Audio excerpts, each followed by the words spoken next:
All right. Welcome to the Pitchfork Podcast for May 17, 2021. If you guys like the stream, hit the like button, hit the share button, make sure you share the stream, make let other people know that I run the podcast.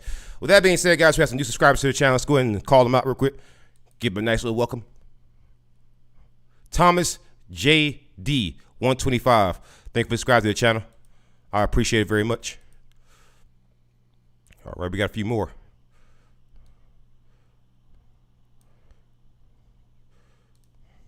Marcus Dalola, welcome to the channel. Thank you for joining up. You're very much welcome here. All right. Take care of some groundwork. All right, and we have David Sams. Welcome to the channel. Try to keep you entertained here on Devil's Advocate channel. All right. Let's see who else we got here. We have a few more, I think. All right. We have Punk School 21. Thank you for subscribing to the channel. Welcome to the channel, Punk School. I think we have one more. We have a lot of them, but I want to call all the top 5, at least top 6 that I've gotten that's actually new. So, all right. Jackson B, welcome to the channel. All right, so let's get into the actual live show. All right, we got a few stories that we want to cover. We have a few stories we want to cover, man, because there's been some crazy stuff happening around the country. There's been some wild stuff. So let's cover some wild cop some bad cop no donuts. Now, there's a few that I saw that were just wow, just like Campbell's soup, just good, good. And wow. So here we're gonna go to this one here first. All right, this one's kind of wild, right? This is gonna be kind of wild. This is gonna be kind of wild right here. This is gonna be a bad cop no donut. This is gonna be a bad cop no donut. So we're gonna get into another South Carolina cop. Once again, I tell you, I'm from South Carolina, so I can tell you these cops are, man, they are something else. These cops are something else, man. Let's get into the story here. Come with me and you shall see about a pure meth inebriation. All right, so we got a bad cop no donut here. An officer brought lollipops into Jasper County Prison. They were laced with meth, cops say. Oh my God. So my man was the Willy Wonka of meth. Listen. This officer used blow pops. These are the actual blow pops this officer used. Isn't that incredible? Don't you? Listen, the more I do this show, the more I do these videos, the more you see, it just gets crazier, right? So let's go and get this to the story here. An officer at the Ridgeland Correctional Institution has been fired and is facing multiple charges after she allegedly brought meth-laced lollipops into the prison. Meth-laced lollipops into the prison. Dana Fisher, 39, was charged with distribution of methamphetamines, providing contraband to an inmate, and misconduct in office, according to a news release from the South Carolina Department of Corrections. She was fired. I would suspect that she was fired. So here's the tweet right here, right? This is going to be amazing. Here's the actual tweet, okay? Dana Fisher, 39, a sergeant at the Ridgeland County Detention Center, was arrested charged with distribution of meth, providing contraband to prisoners, and misconduct in office. Charges involve bringing blow pop suckers that tested positive for meth into the prison. She was fired. She used blow pops. Oh, that is just amazing. That's just amazing. Fisher of Savannah, then a sergeant, brought a bag of Charms blow pops into the prison. A news release said a contraband officer noticed some of the wrappers looked like they had been altered with glue, and the candy later tested positive for meth. The South Carolina Law Enforcement Division is testing other bags of candy Fisher previously brought into the prison. So, basically what the story is telling you is that the correctional officer here, the law enforcement officer, she was slanging dope, baby. She was out here slanging it. She was out here writing rap songs as a freaking correctional officer. That's amazing. So this is gonna get a little bit more credible. I just read a little bit more of this particular article here. Fisher was arrested and charged on May 9th and then released on a personal recognizance bond, according to county court documents. So she was not required to post cash. Amazing. Do you think that if you are the common citizen who was charged with doing the exact same thing, many of the people who are in that facility are probably locked up for selling meth. Do you think, right, you brought meth to convicted criminals in a government facility as a law enforcement officer, and you were not required to post cash for your bail? Don't you find it? Do you think that the common person, the common citizen who's not an officer would get this kind of treatment? Do you not know people? Do you may or may not know people right now who are currently locked up for doing the exact same thing that she did?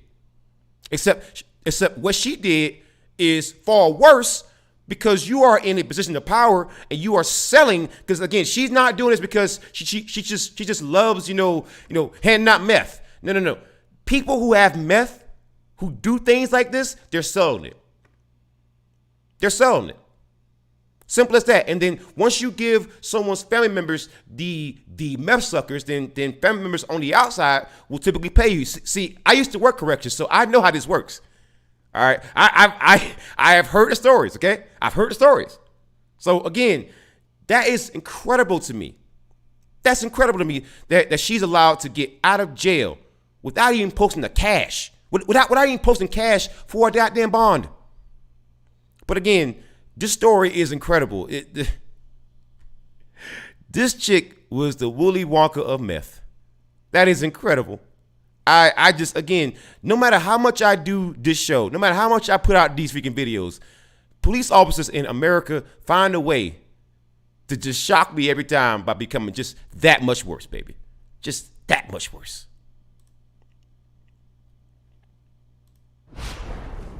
All right, so that's the first video done. Let's go ahead and get into another one here. I wanted to cover that one. That was a wild one. The Willy Wonka of meth.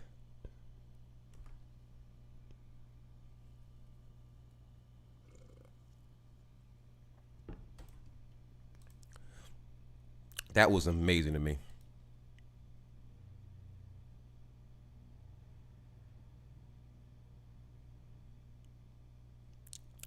So,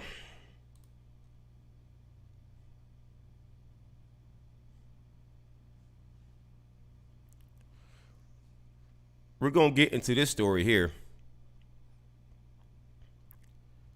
because this story I do want to cover. This is breaking news, actually. So let's get into it.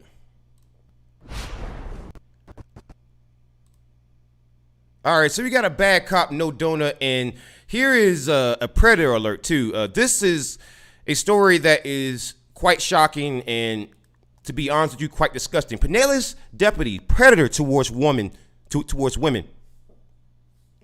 Pinellas deputies, predator towards women, fired, sheriff says. Brian Overton, a member of a prominent Florida legal family, admitted to using his position as a deputy to pursue sex with civilian women. He used his position of power, right, to be a predator. That's how the sheriff described him. That is scary. This man has a badge and a gun, and he's out here preying on women. A Pinellas County Sheriff's deputy made unwanted sexual overtures to multiple women who called the agency for help, leading to his firing Monday. Sheriff Bob Galtieri said. Brian Overton, a former St. Pete Beach police officer who joined the sheriff's office when it took over that jurisdiction in 2013, admitted that he regularly used his position as a law enforcement officer to pursue sex with women he met on the job. Galtieri said. Overton comes from a prominent family in the Florida legal world. His father, William Overton, served for decades as a Pinellas County Court judge, and his grandfather, Ben Overton, was a Florida Supreme Court justice. Again, when you come from these kind of families and when you have this position of power, it comes at no surprise that you actually abuse it. It comes at no surprise that this would happen. Again, it's just a very scary story if you are a woman, in Florida. Very scary because you got to think to yourself, when you look at judges, right? Judges give police officers so much deference, and this is basically why you're seeing so much reform talk now, and you're seeing so many riots and demonstrations and protests.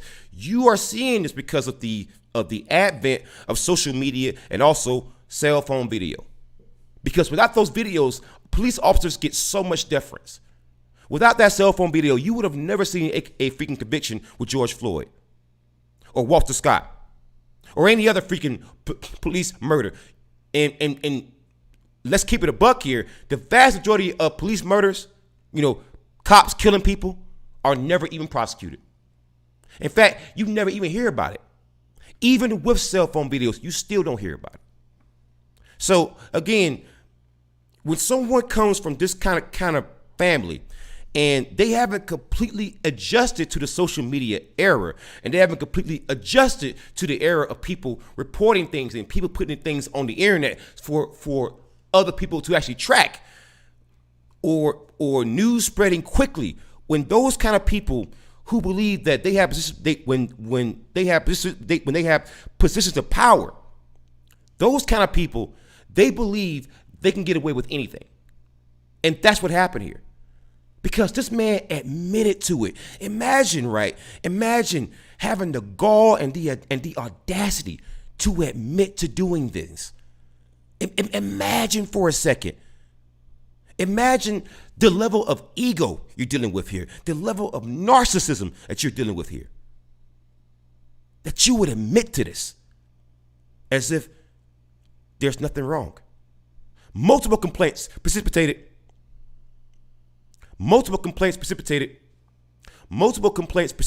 Overton's firing, Galtieri said. I apologize for that. I want to try to get it right for the live edit. In June 2020, Galtieri said Overton responded to a call from a woman in St. Pete Beach whose father had just died. Afterward, Overton started having contact with her, trying to start a relationship with her, telling her he wanted to help. Galtieri said the text quickly transitioned to a personal conversation, with some comments being sexual in nature, according to an Internal Affairs report.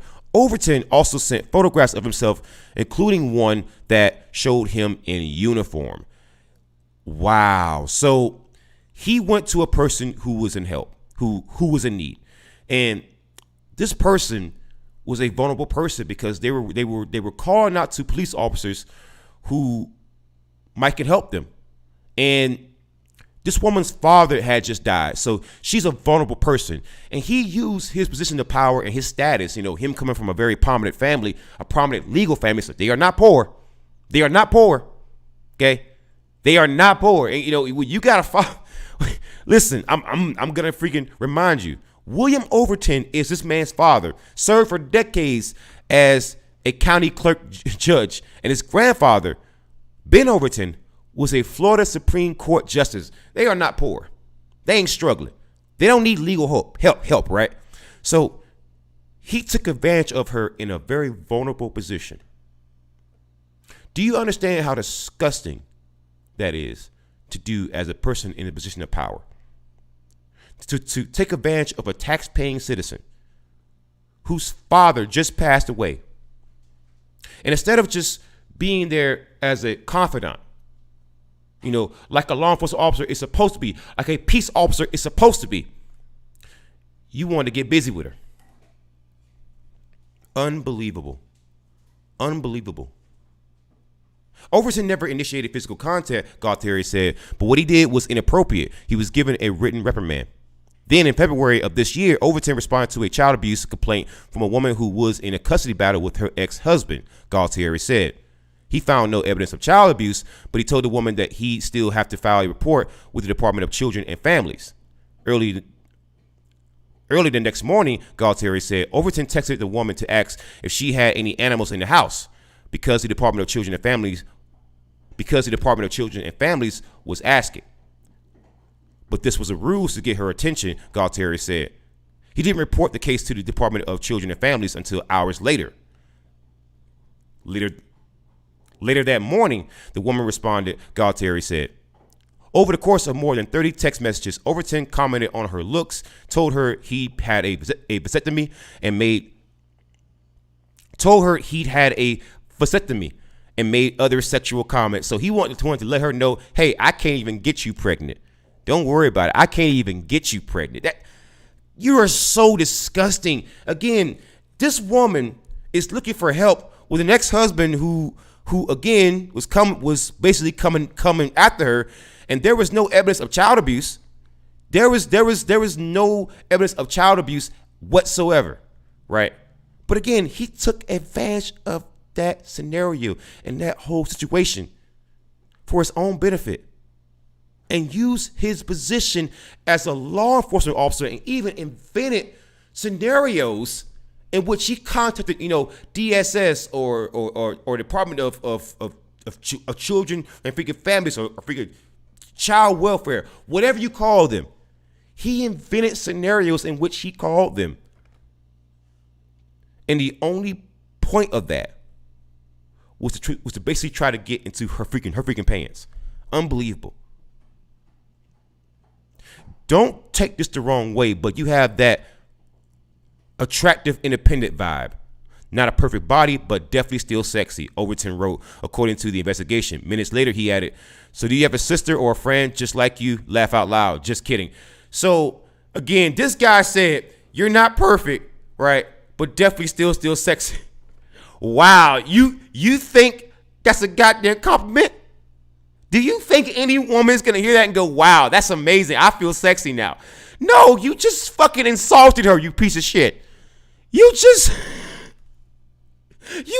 insulted her. The woman told her current husband that the text upset her, but that she feared going to the sheriff's office because she believed that Overton could retaliate in a way that could hurt her child custody case, records show. The husband soon filed a complaint telling investigators he believed Overton's text constituted sexual harassment. The woman told investigators that she tried to backpedal out of the conversation, but that took nearly 2 hours. She felt sexually harassed, she said. If I piss this guy off, she said, what's he going to do? That is a good question. Again, he's a law enforcement officer with a badge and a gun. He has a badge and a gun. That is so scary, man. Like what do you do? Where do you run to?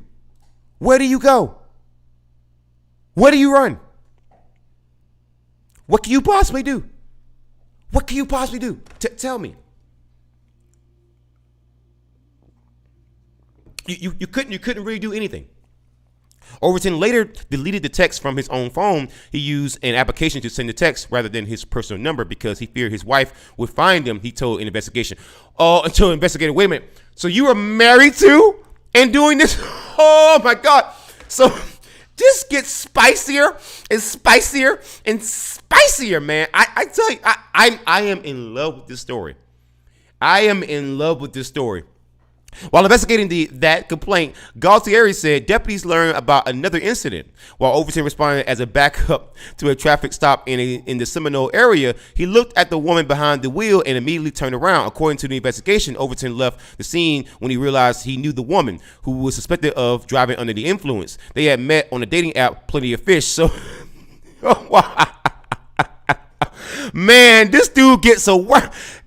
My man gets around. Overton told investigators that he had an affair with the woman for about a month, but that he couldn't remember her name.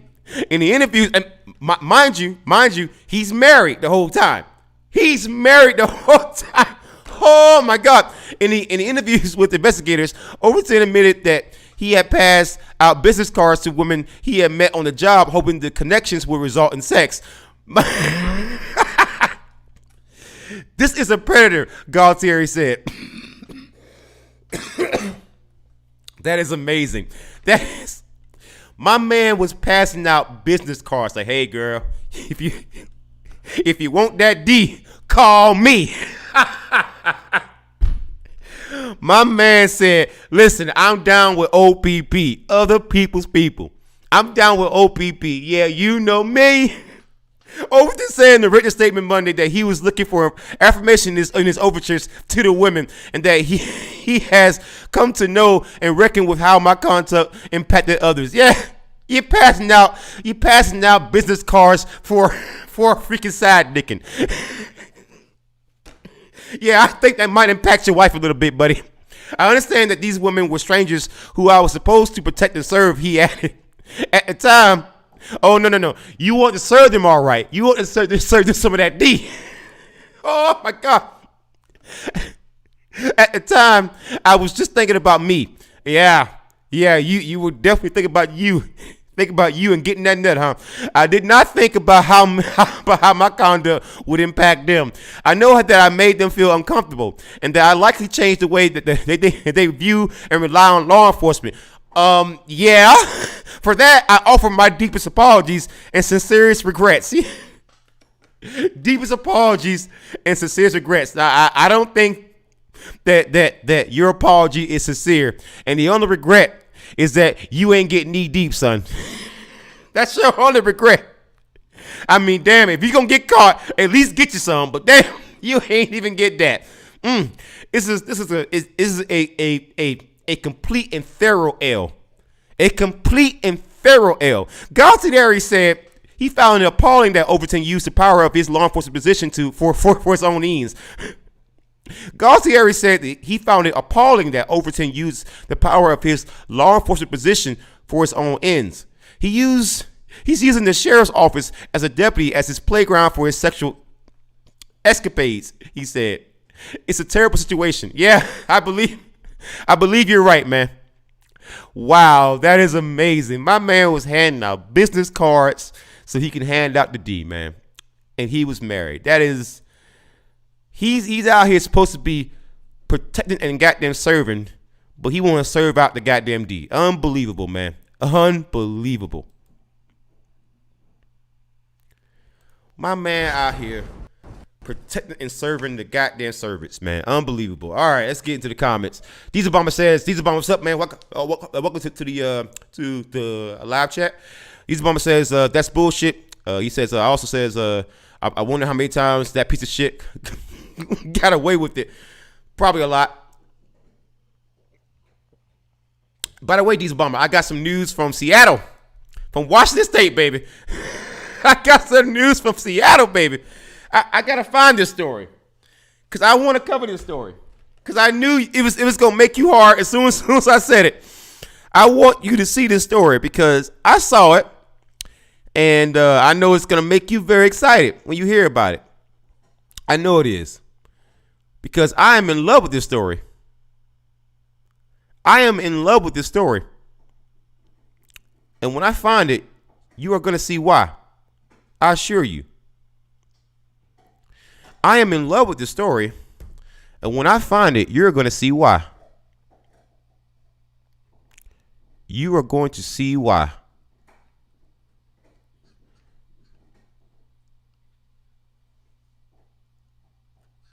Because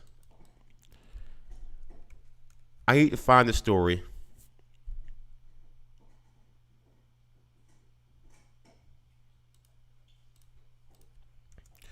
It's a story from Seattle that I know you want to see.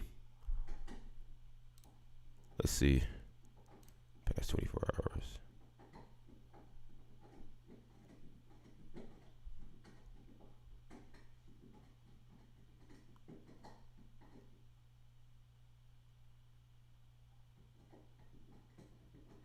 Okay.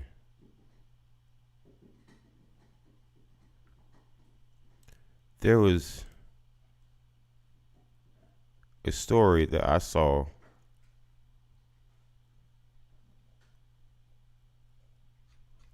from Seattle. In fact, you can look with me. I know I saw it.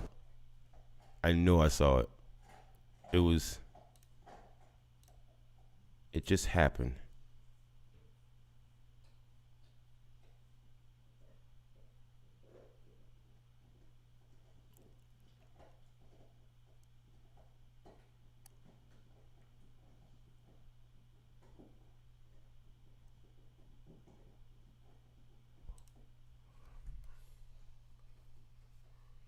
See here.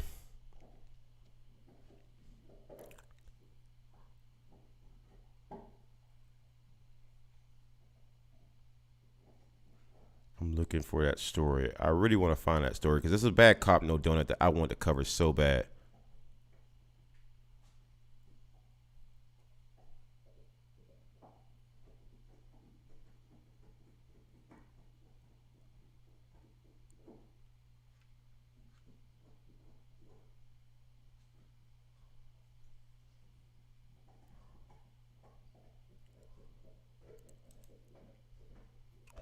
Yep, there was one. They released the audio of the shooting.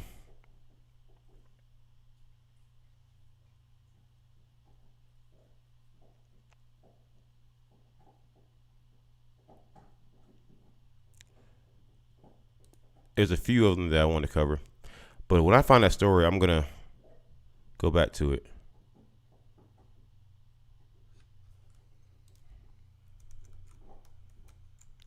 I know I just saw this crazy story.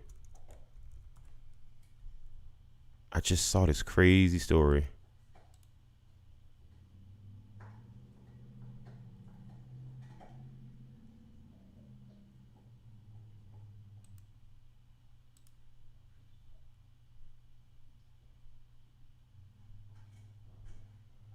I wonder if that's the story right here.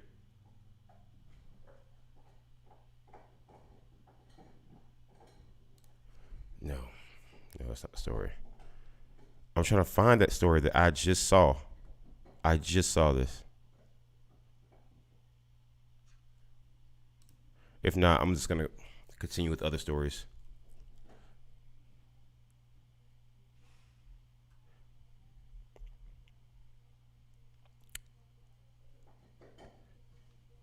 All right, so let's get into this one here.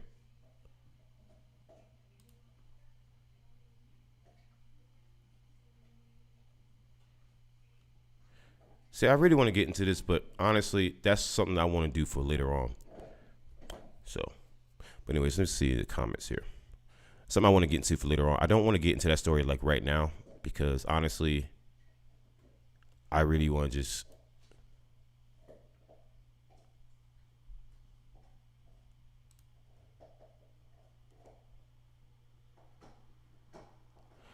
But I think it might have been on this webpage here.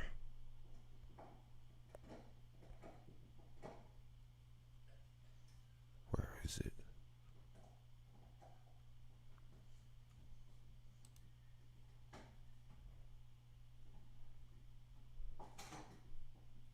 Let's see. Close this out. Major abortion case. The case about abortion, I want to talk about that too.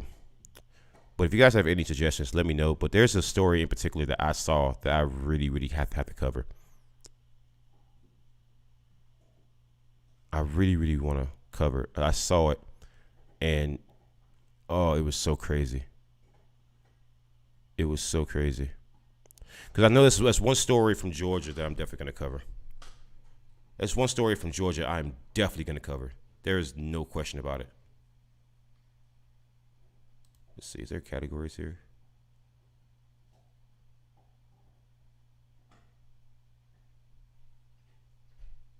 Yeah. All right, well, let's cover some other stories until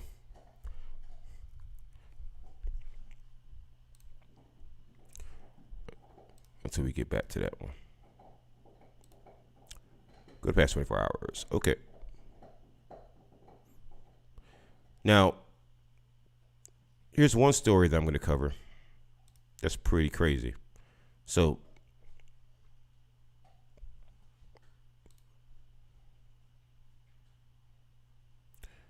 all right.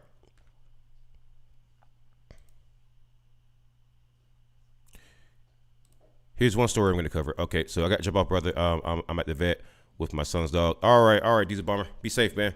All right, let's get into the story here. All right, so we got another bad cop, no donut here, real. All right, so we got another bad cop, no donut here. It's from Savannah Now, Savannah Morning News. GBI investigating Savannah officer accused of child abuse. SPD begins internal investigation, man. This is going to be kind of a scary story. Scary story. A Savannah police officer is on administrative leave after he was seen on camera abusing a 2-year-old. The Savannah Police Department announced Monday. The Georgia Bureau of Investigation is also investigating. Vincent Miller was arrested Sunday, just a day after he was caught on camera at a neighbor's house physically abusing the child, according to a GBI news release. Miller was off duty when he punctured the child with an unknown object, officials said. Wow. So you stabbed that child. Holy smokes. Holy smokes. Miller, 32, is an officer in the Special Victims Unit and has been with Savannah Police for 7 years, Department spokesperson Bianca Johnson said in the news release. So you're with the Special Victims Unit and you're out here stabbing 2-year-olds. Imagine for a second, you see an officer with the Special Victims Unit stabbing a fucking toddler. That's incredible. Miller is on administrative leave while the Savannah police conduct an internal investigation. He faces 1 count of first-degree cruelty to children. That should be attempted murder. If you puncture the freaking child, I mean, they can bleed out easy.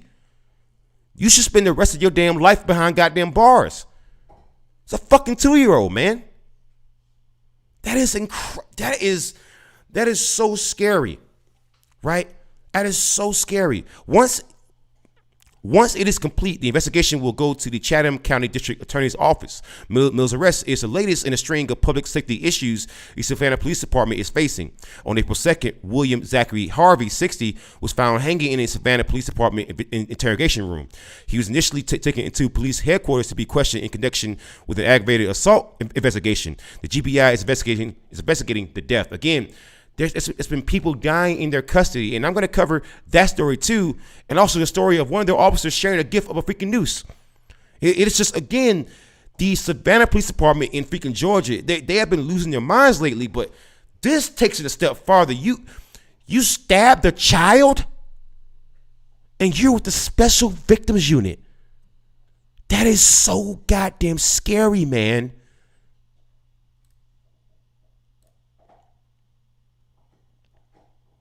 All right, so we're going to cover some more stories. Holy smokes, that is insane. That is insane.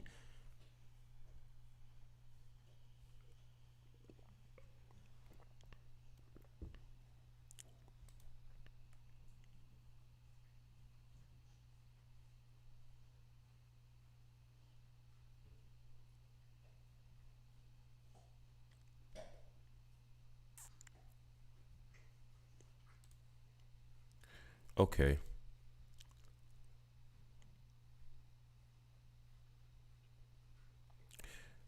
Now,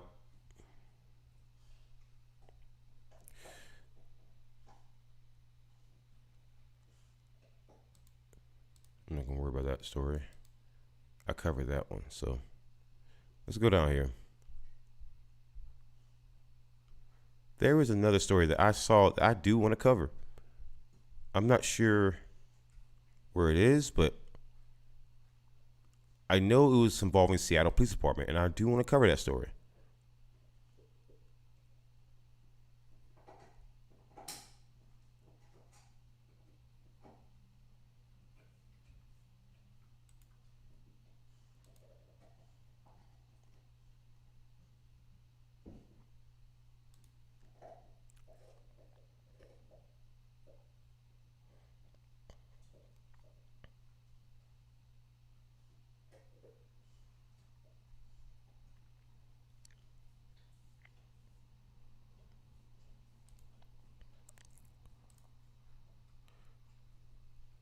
All right, so I'm going to cover this story here.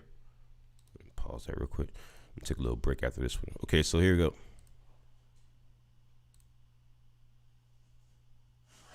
All right, so this is going to be an update to A Bad Cop, No Donut. This is going to be about William Darby. He's an officer who was sentenced for... All right, so this is going to be an update to A Bad Cop, No Donut that I've already covered. This is going to be an officer in Huntsville, Alabama, who killed a man. Straight up killed a man who was suicidal. And so after he was convicted, the city decided to back a mental health program for officers. And so I think that like officers or not, you know, that's definitely a big improvement, because when you just kill someone who is suicidal, I think that you've definitely failed at your job, and there should definitely be some changes. So let's go ahead and get into this piece here, because I want to briefly cover this, because I want people to see that it definitely takes officers getting into trouble and being exposed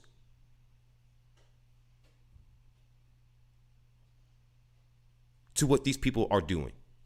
Huntsville, Alabama. Leaders in an Alabama city have agreed to support establishment of a new mental health crisis program. Huntsville City Council members voted unanimously Thursday to back a diversion center that could help people experiencing mental difficulties. The center will be a project of the city, its police, and Wellstone Behavioral Health. The vote comes days after Officer William Darby was convicted of murder in the killing of Jeffrey Parker. The man called 911 in 2018 saying he intended to kill himself. Two other officers talked with Parker as he held a gun to his own head, and evidence showed Darby entered the scene and shot the man after he failed to drop the weapon. While the verdict was praised by Parker's relatives and social justice advocates, it was criticized by Mayor Tommy Battle and Police Chief Mark McMurray, prompting calls for their removal. Again, these two pieces of shit, Tommy Battle and Mark McMurray, they didn't want anything to happen to William Darby, even though it was pretty clear he killed a man. So again, there were people in that town, bootlickers, Blue Lives Matter types, who didn't care that this man is a fucking murderer. They just wanted a police officer to walk free. Unbelievable. Right? So again, it is just a brief update that now people will be able to call a number versus calling the freaking cops. There's more options for mental health for people to get to actually talk to someone, to get to a hospital before you encounter cops, And I think that whenever you're going through a mental health crisis, the last thing that you should see is a man with a damn gun. That's the last thing that you should be seeing. A man with a damn gun. Because I just don't see how a man with a freaking gun can help someone going through a mental health crisis. And now maybe people out there don't agree with me, but that's fine. I just don't personally see that.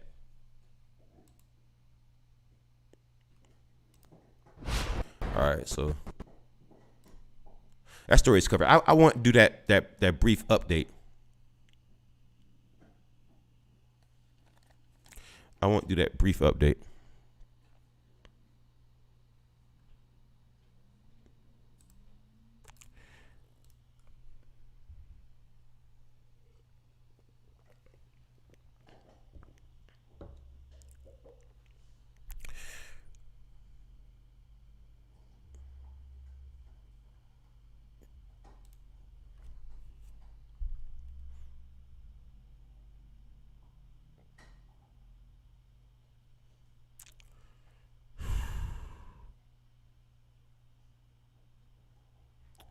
Yeah. So this is going to be a bit of an update to a story as well. So go ahead and get into this one here. All right, so this is going to be another bad cop, no donut. This is from News 12 ABC. All right, so we're going to another bad cop, no donut. This is coming from ABC 12. People have gathered in Kinston and demand answers for recent events involving law enforcement. And one of the recent events that they're talking about was that a law enforcement officer actually ran over and killed someone. If you don't know about this story, before we get into this main body story here, we're going to go back here. Community remembers man struck and killed by a police officer in accident. So again, this is going to be a little bit of an update, but I want you to see the backstory here. North Carolina State Highway Patrol has released the name of the pedestrian who was struck and killed by a Kinston police officer on NC 11. Lyndon Williams was pronounced dead on the scene after being hit by Kinston police officer Trayston Johnson.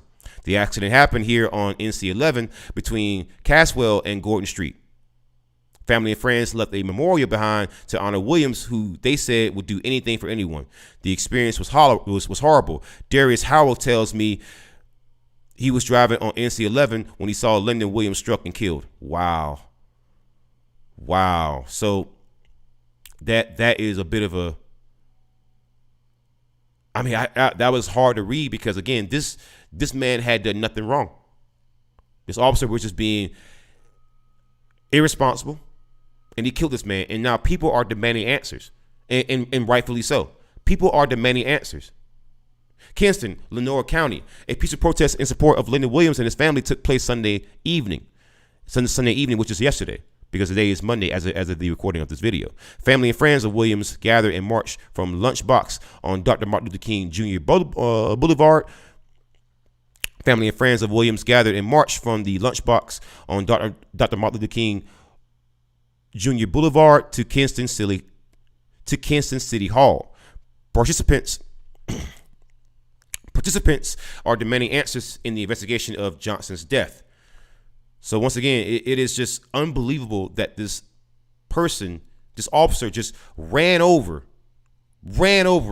someone, had no kind of responsibility. And again, when you are so used to being above it all, when you're so used to getting away with everything, why would you bother being fucking careful? Why would you bother? A man is dead right now, and so Lyndon, rest in peace, man. Unbelievable.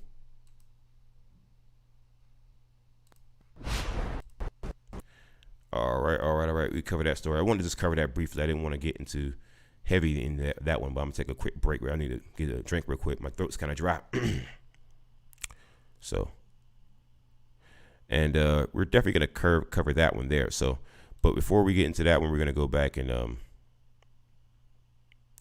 make sure to take a quick break. We'll be back in about 30 minutes. Give me a second, guys. Don't go anywhere. I'll be back with more Pitchfork podcast.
All right, I'm back. Let me go ahead and get back to the live scene here.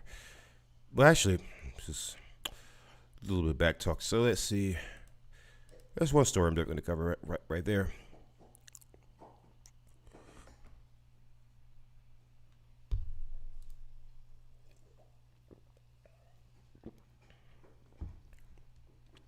You guys let me know if you see any bad cop no donut stories that you think should definitely be called, definitely be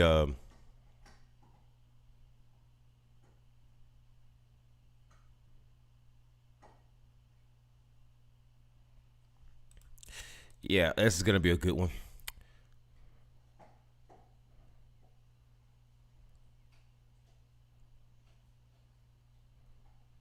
So let's get into some more bad cop no donut. I love covering bad cop no donut, man. It's just beautiful. It's beautiful. These stories, I'm in love with these stories. Right. I'm in love with these stories. But this one here is a little bit more serious, though, so I'm going to put my little bit more my serious face on. All right. So let's get into it. All right, so this is going to be a bad cop, no donut. Former Nebraska state trooper arrested on child enticement charges. Wow. I, I saw this story and I said, man, another one? Another one. Yeah, I felt like freaking. I felt like a certain DJ, man. Might be Khaled, you know. You might have heard of him, you know. Another one, you know. I felt like DJ Khaled, man. I felt like DJ Khaled. Another one. Another one. Yeah, seriously. Another one. Another one arrested on trying to lure children. This is becoming a serious pattern. When I've covered so many of these stories in a very short time, that is that is not only concerning, that is downright damn terrifying. Omaha, Nebraska, Associated Press. A former Nebraska state trooper has been arrested on suspicion of child enticement and possessing child pornography. Wow. So you weren't only trying to lure children, you even had wow. That is so disgusting on so many levels. On so many levels, because if you think about what that could have led to, wow. The Nebraska State Patrol said 24-year-old Brandon Dolezal was arrested early Saturday. The criminal investigation began after a teen told a school resource officer at Gearing High School that he was concerned because two girls he knew were messing with an older man on Snapchat. So this person who's a minor at a high school kid went to a school resource officer and said, hey, I see these two, peers of mine, two high school girls on Snapchat with an older man. And it turns out the older man was a freaking state trooper in Nebraska. That is insane. Court documents said interviews with the girls in a search of Snapchat records revealed that one of the girls had sent explicit photos to Dolezal, and the conversations were sexual in nature. The State Patrol fired Dolezal in March after an internal investigation.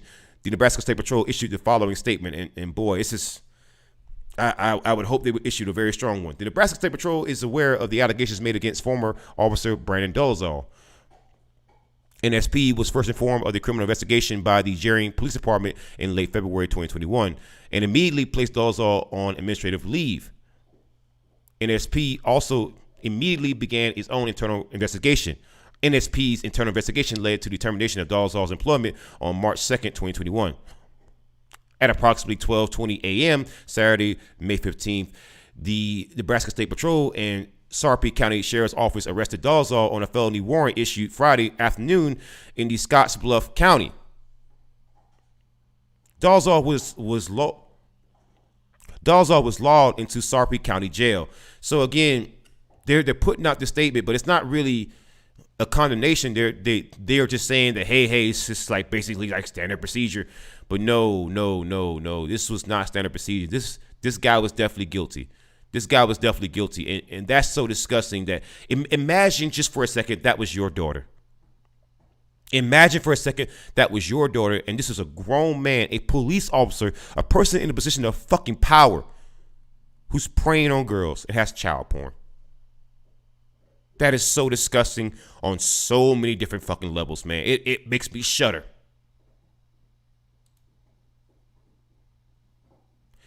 Wow, that's another one there. So let's get into this next one here. It does. It's just really fucking disgusting. This one here, I want to see. Let's see. Fox, Baltimore.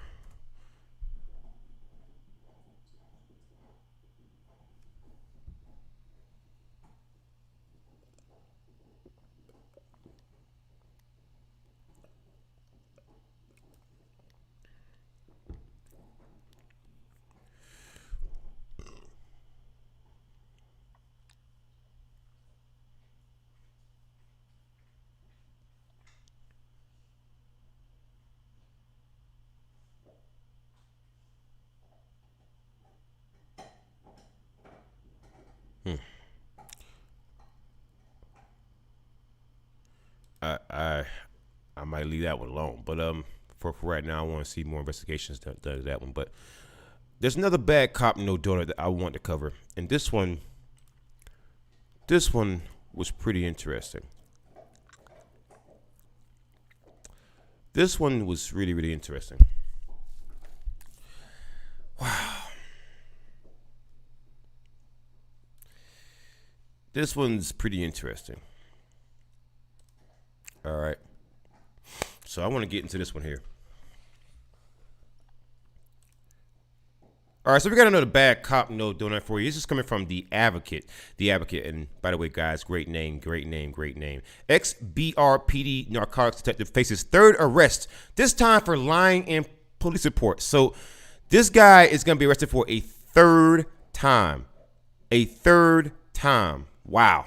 Let's get into this. A former detective with the Baton Rouge Police Department faces his third arrest in recent months, this time for lying in police reports amid an ongoing corruption probe into the entire narcotics division, officials announced Monday. So actually, this is going to be a bit of an update because I do remember covering this story too. Because again, I covered so many bad cop no donuts that I don't remember every single last one of them.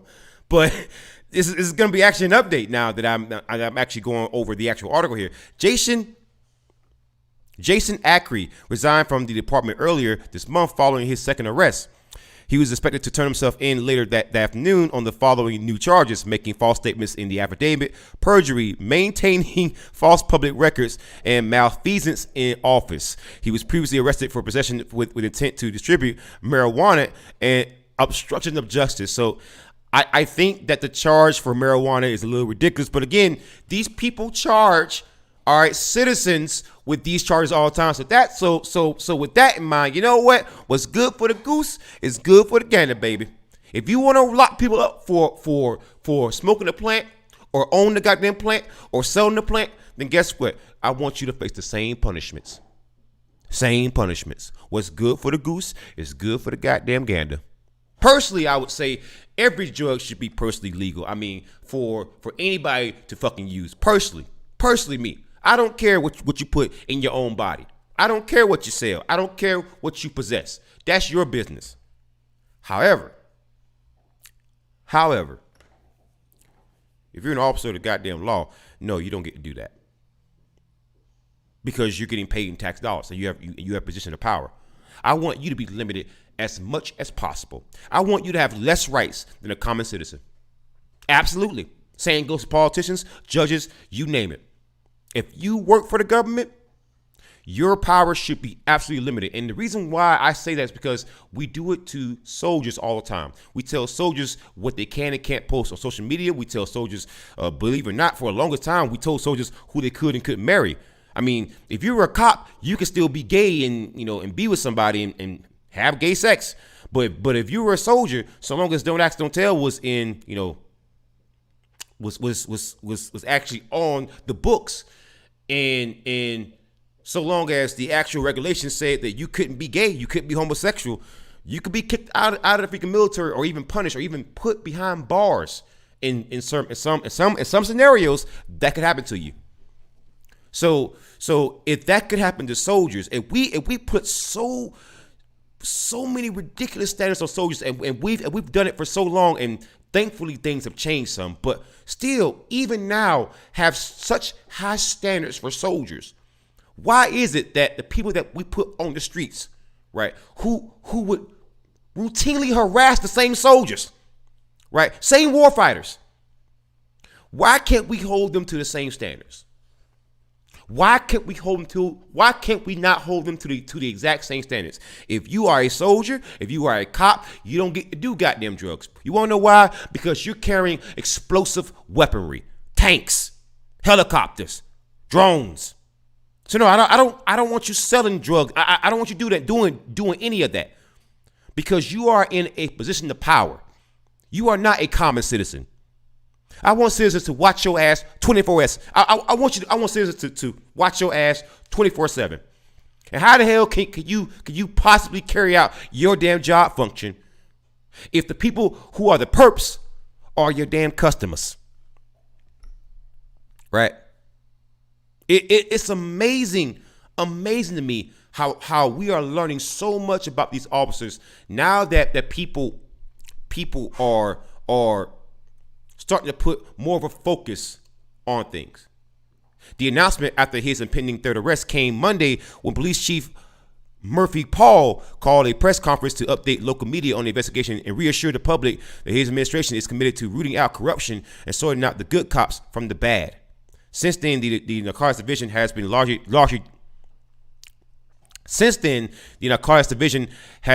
disbanded, with normal operations temporarily suspended. Two detectives were arrested and later resigned from the department. Another remains on leave pending the results of a criminal investigation. And 4 narcotics supervisors, the highest ranking officers in the division, including its commander, were transferred to street patrols. So it is unbelievable how much corruption you're talking about in this one story here. The first indication of possible corruption came in December when one narcotics detective. The first indication of possible corruption came in December when one narcotics detective, Jeremiah Ardoin, was arrested and accused of buying stolen electronics. Wow, that's amazing. Accused of buying stolen electronics. Is that actually a charge? But okay. While facing those charges, Ardoin accused his colleagues and supervisors of even more egregious conduct. So again, once he was arrested, he ratted out everybody. He said narcotics officers routinely stopped and searched black people without probable cause, planted drugs on suspects, and coerced prostitutes into setting up drug dealers. Wow. So he ratted out everybody. He said, if I go down, we went down, baby. Wow. He also accused Jason Ackrey, a fellow detective, of stealing marijuana from the evidence room. BRPD internal investigators were able to corroborate that claim, and Ackrey was arrested several weeks later on possession with intent to distribute marijuana and malfeasance in office. So again, if that claim was true, if the claim that this man was stealing weed and selling it was true, then what does that mean for? Wait a minute, let's go back there. So now that we know that what he said, again, I'm gonna read this again. BRPD internal investigators were able to corroborate that claim, and Ackrey was arrested several weeks later on possession with intent to distribute marijuana and malfeasance in office. So if that was true, if the investigators found out that was actually true, then what does that mean for these claims? He also said now, narcotics officers routinely stopped and searched black people without probable cause, planted drugs on suspects, and coerced prostitutes into setting up drug dealers. So again, I'm gonna do it for you one more time. I'm gonna do it for you one more again. Okay. BRPD internal investigators were able to corroborate the claim, and Ackrey was arrested on several weeks later on possession with intent to distribute cannabis and malfeasance in office. So if that was true, if they found out that was true, then what about this claim here that they stopped and searched black people without probable cause? Is that also true? It's also true that they planted drugs on suspects. Or is it also true that they coerced prostitutes into setting up drug dealers? Is any of that true? See, that's what I want to know. Because if I find out that this man was being honest about what he was saying, then what about all the other claims?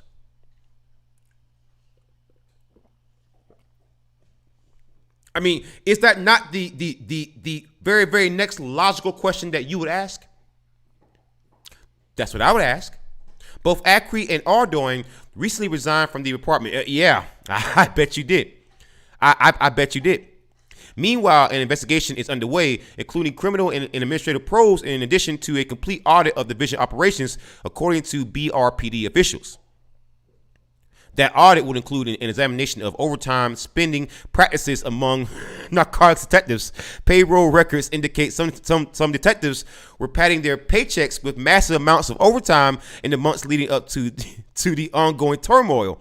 The seven detectives accused of wrongdoing were clocking on average over 60 hours a week last year, some more than doubling their base salary. So again, Not only were they allegedly slinging dope, not only were they allegedly planting drugs on people, pulling over and stopping black people without proper cause, and using prostitutes, coercing prostitutes into setting up drug dealers.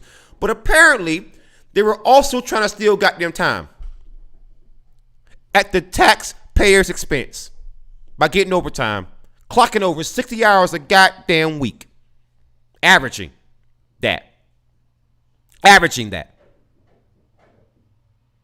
That payroll data, which was analyzed and presented in a recent Advocate article, adds to a growing pile of evidence that suggests the narcotics division operated largely in a bubble without much oversight until the recent scandals came to light. Yeah, I definitely say so, because if you find out that what one guy who you arrested and you investigated, if you find that out that what he said was actually true, right, then that lets me know that the problem is much, much deeper. That lets me know that without, resources like the Advocate and others, if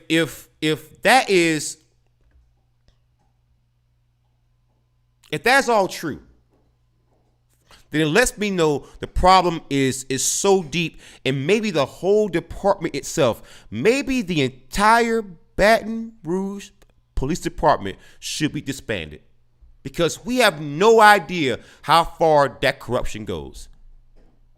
We have no idea.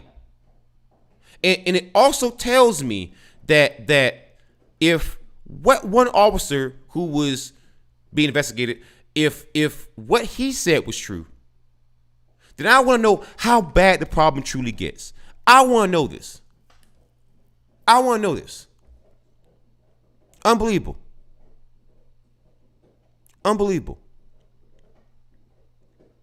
This is just, I cover Bad Cop, No Donut a lot. It's pretty much daily videos. But every time I cover one of these videos, I'm always shocked at the level of damn corruption. Unbelievable. All right, the Truth, Nature, Wisdom, Universe. Good evening. How you doing? I salute you. Welcome to the chat. All right, so I'm gonna cover a few more stories, and I'm getting kind of a little bit winded here because I had a long night, but I want to cover a few stories.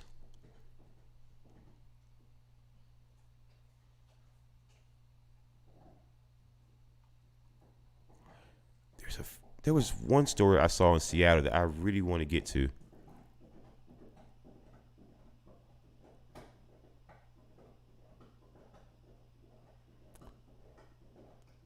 I really want to cover that story I saw about Seattle Police Department. I really want to cover that story.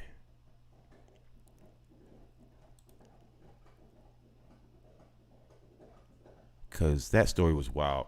So let's see if I do it like this. Let's see if it's a little bit older than 24 hours, and that probably would explain why.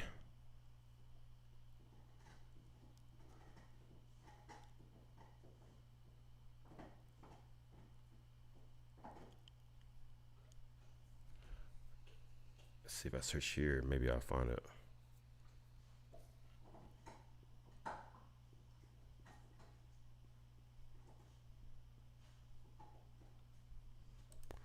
So, how's everybody doing out there in the chat? I've been pretty much, I've been working a lot. I've been doing a lot of community service.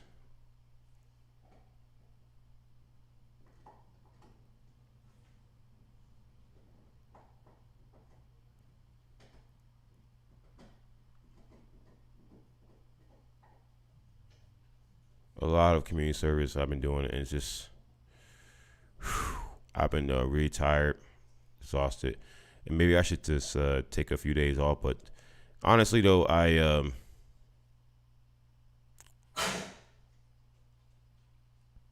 love doing what I do. I love doing these Bad Cop No Donuts videos. I love streaming, man, and honestly, I want to stream more.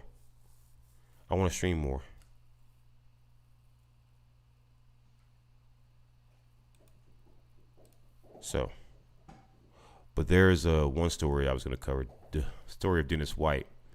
That's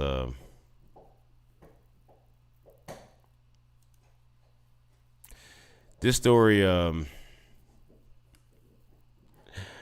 Oh man, this story is gonna be pretty wild. All right, so we gotta get into this one.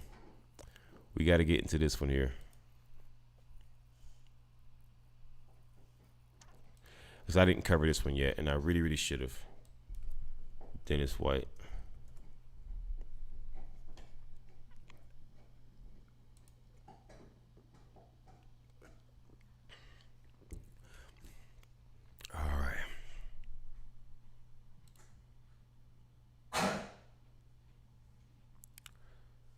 All right. Got to get into this.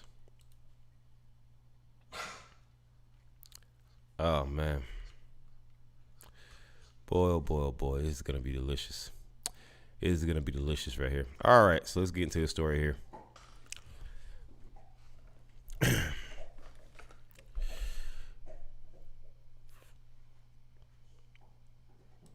see here. Let's make sure we get everything lined up just right. So whenever I do live edit, I actually record it live. So here we go. All right, so we got a pretty detailed back hop note donut here. We're gonna go over this one slowly because this is gonna be about the BPD commissioner Dennis White, who was fired. Now, this is gonna be another bad cop donut for you. It's gonna be kind of a detailed one. 11 disturbing revelations in the investigative report on suspended BPD Commissioner Dennis White. So there's actually 11 things here that was pretty wild that I think you guys should know about, and it's gonna be wow, unbelievable.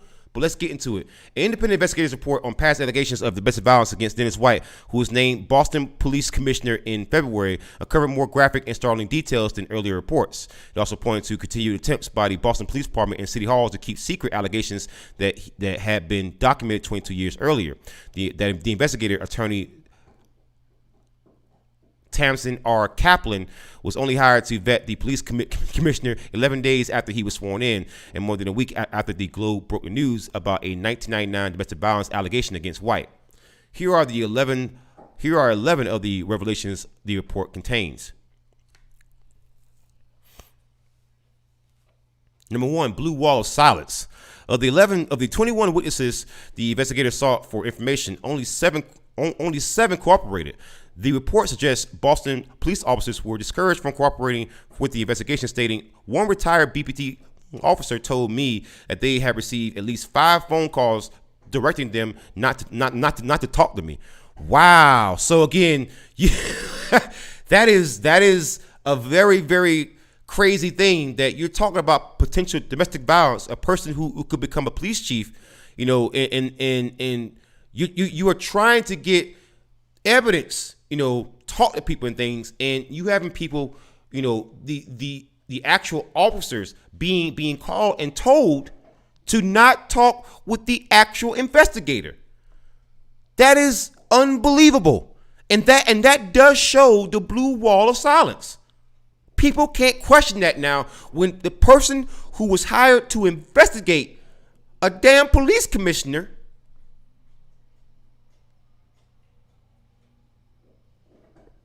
is being told that officers don't want to talk to him about the case, because those officers were being called and being told to not speak with the investigator.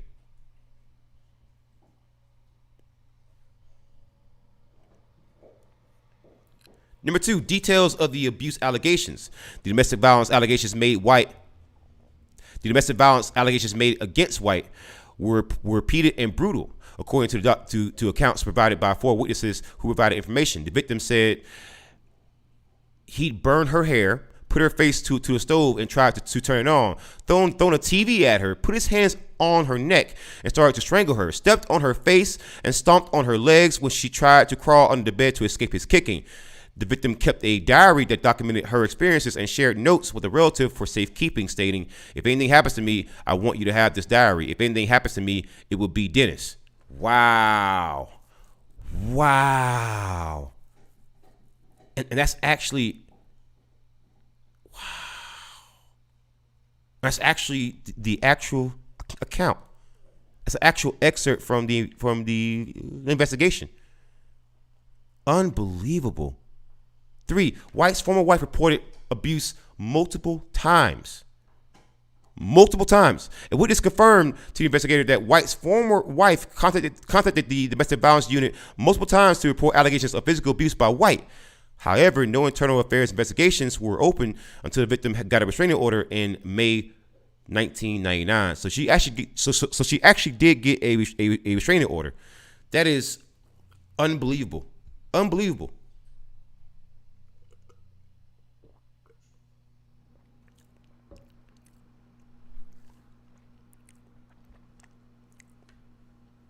4, disappearing records. The investigator requested all files from the domestic violence unit relating to the reported abuse allegations against White, but a search of Boston police archives turned up nothing. This is despite the fact that the witness told the investigator that reports were made at the time of the White's calls. Wow, that is crazy. 5, internal affairs ruling changed. Internal affairs had originally sustained a finding of neglect of duty and unreasonable judgment by White over an episode when he was accused of threatening to shoot his then wife in 1999. That finding was later downgraded to filed on the recommendation of Superintendent Thomas A. Dowd and with the approval of Police Commissioner Paul F. Evans. White revealed during the investigative probe that he had initiated the change with his commanding officer, who had said, "Let me speak with the higher ups." So they changed the rules for him. They even changed. Not only is it a blue wall of silence and people just ignoring abuse, they even changed the rules for him. It's not that they're cheating at the game; they're changing the very nature of the game itself.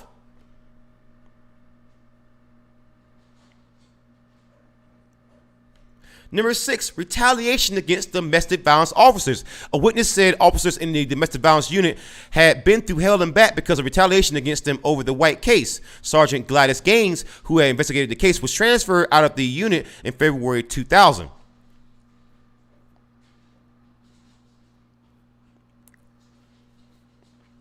So again, even people who were just doing their jobs, they were retaliated against. They were just doing their jobs. Number 7, City Hall blocks the investigation it had initiated.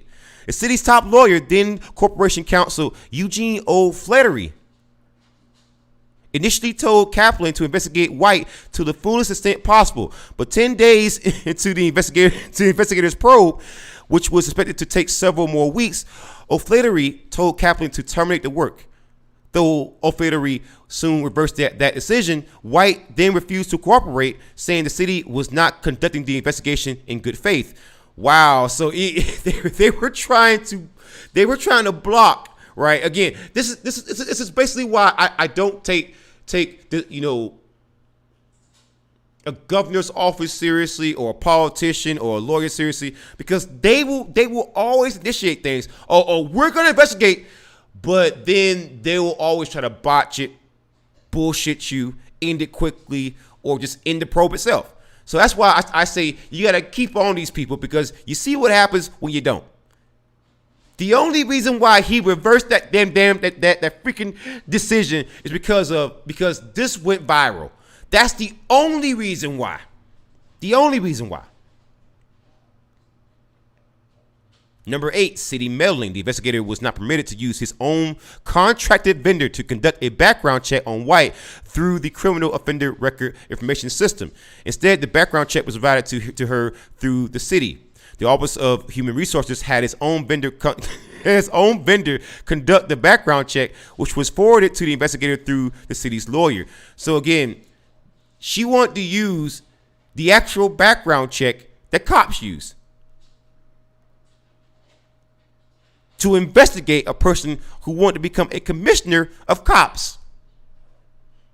And she was not allowed to do that. I wonder why. Number 9, defense meddling. After White did submit to an interview, his lawyer objected to some of the claims made against him and threatened legal action, including a potential defamation suit. The lawyer asked to review a draft of the report before it was released and to request revisions if appropriate. content, if inappropriate content is included, the investigator refused. Wait a minute. So you threatened a lawsuit because somebody wanted to release a report in which they were investigating people when they tried to actually contact other cops, but those cops were told to not even talk to them. When they talked to witnesses, when they tried to use an actual criminal background search that the cops used, but the city tried to actually block that. Again, do you see the overall picture here?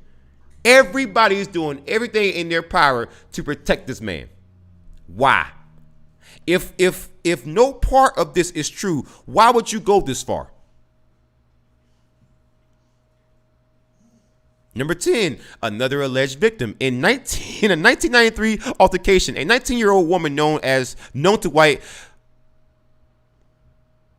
alleged that he punched her, threw her down the stairs and out of his front door, calling her a whore after she had rejected a sexual advance by White and told his wife about it. Wow. So he was married at the time, and because she wouldn't give him no freaking nookie, he started going crazy. That is insane. The investigator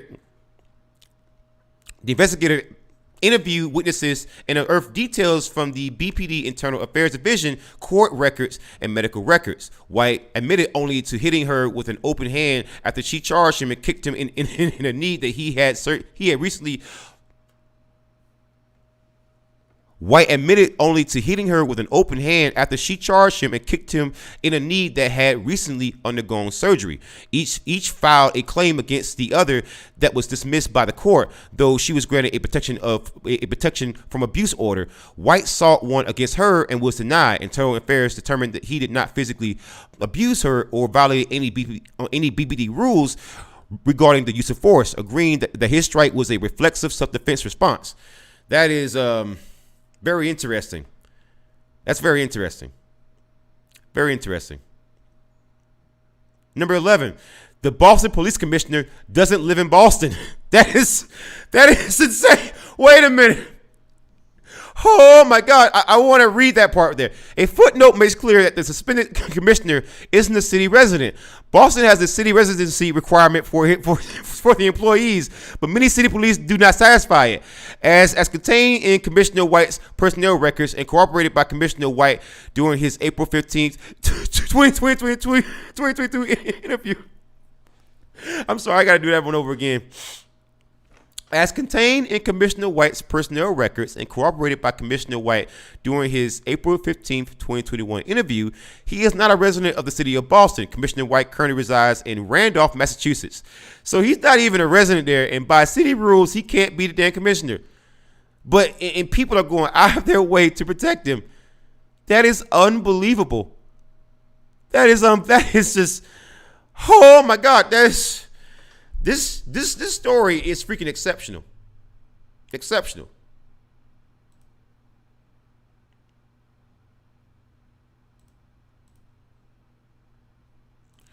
All right, guys, that's enough energy I got for the day.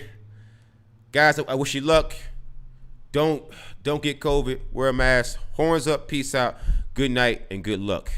I'm gonna go take me